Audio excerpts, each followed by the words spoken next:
And I just want to know if Dante can be trusted around Charlotte. I don't have the answer for that. Dante was being housed in a WSB psychiatric facility in Geneva.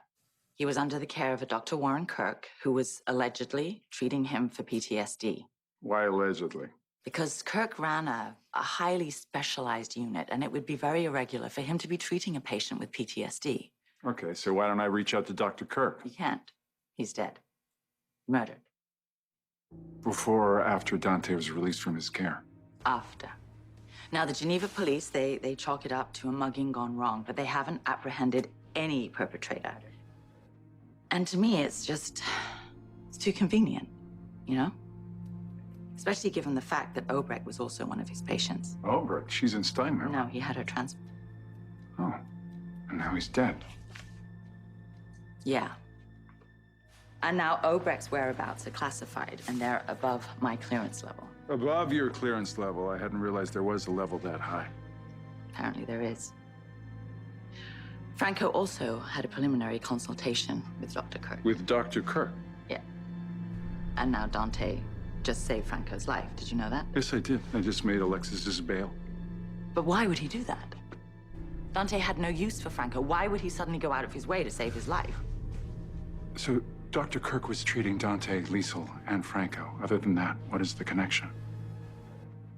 It's got to be Peter.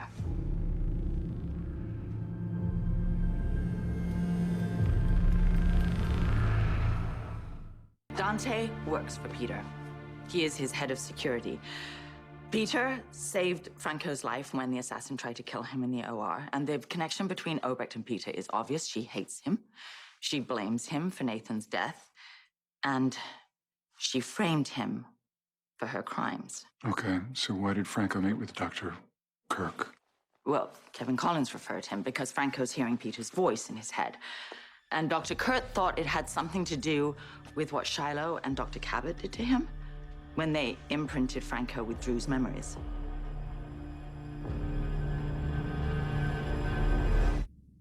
This has to do with memory mapping. Right. It was Kirk's theory that Franco is experiencing leftover memories of Drew. Hello. Yeah, it's Jackie. I have a potential lead on Florence Gray. Oh, good. Well, good luck finding her. You'll have to do it without me, though. Something very pressing has come up that requires my full attention. Listen, it's not unthinkable that Drew would know Peter's voice. They worked together at Aurora. No. The memories that Franco received were of Drew's life before he came to Port Charles. Okay. So, if Dr. Kirk was right, and Franco is hearing Peter's voice because of a memory transfer, that would mean that Drew knew Peter years ago, and he was still in the military. If that's true, why hasn't Peter ever said anything?